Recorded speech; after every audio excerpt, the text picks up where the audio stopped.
What if the Death Note never fell into the hands of justice, but into the hands of something that didn't believe humans deserved judgment at all?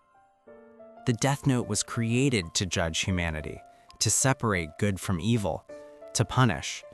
But in this story, it learns how to erase it. Light Yagami wanted to be God, a visible savior, a name the world would fear. But this is the story of a man who wanted the world to disappear.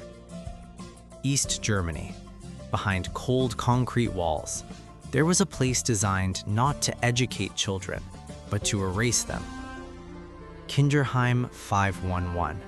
Not an orphanage, not a school, a factory.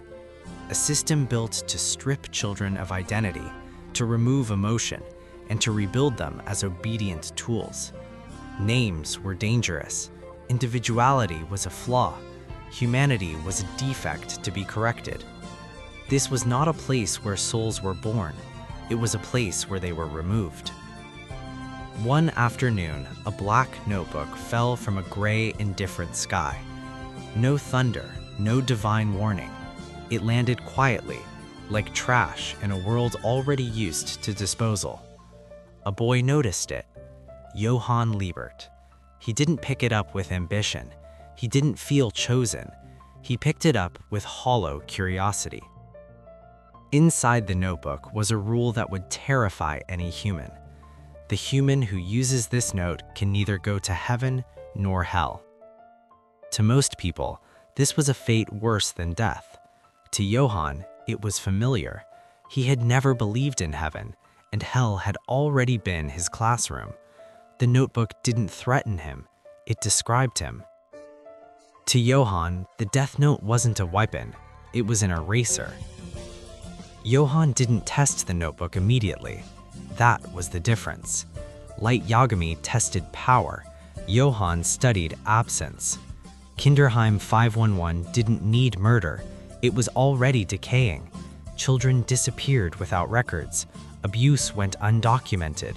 Broken minds were labeled as success. So Johann wrote one name, not a criminal, not a monster, just a man who enforced the system. The lead instructor died quietly. No witnesses, no spectacle, and nothing happened. That was when Johann understood something fundamental. The world does not react to death, it reacts to disruption. Without the instructor, schedules collapsed, files went missing, doors were left unlocked, order weakened. For the first time, Kinderheim felt fragile. There was only one limitation. In Kinderheim 511, children had no names, only numbers. But Johann had never relied on weapons to destroy people. He understood minds. The notebook wasn't his method, it was his permission. He wrote again, not to kill, but to destabilize.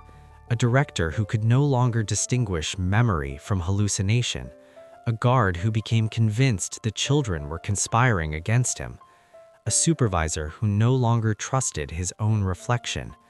Paranoia spread, fear replaced structure, and buried beneath the chaos, something was exposed.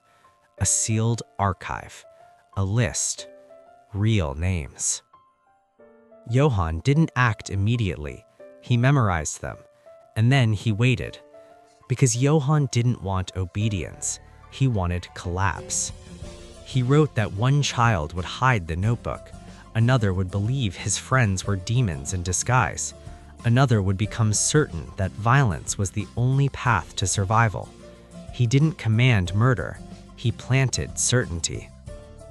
On the final night of Kinderheim 511, Johann sat quietly in a chair.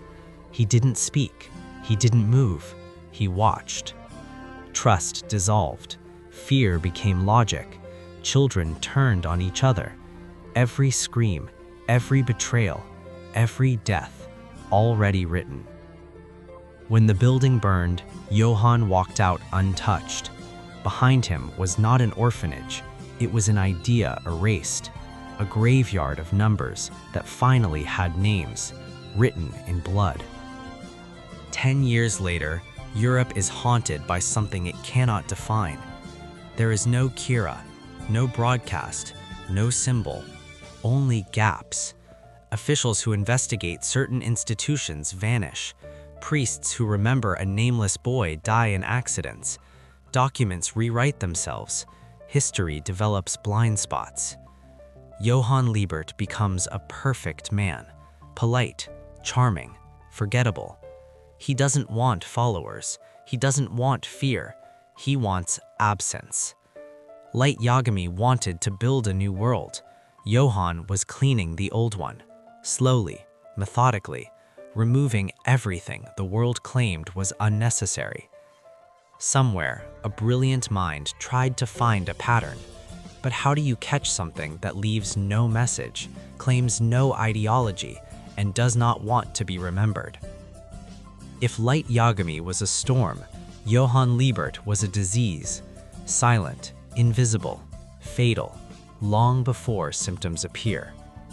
In the end, the Death Note didn't corrupt Johann, it confirmed him. He was already the devil. The notebook simply shortened the distance to the perfect ending. One day, he stops writing. On the final page, he writes a single sentence: "The world will end in silence." He leaves the notebook on a park bench and walks away. No crown, no throne, a god with no name, a devil with no past. Light Yagami wanted to rule the future. Johann was just cleaning the old one. Which one is more terrifying?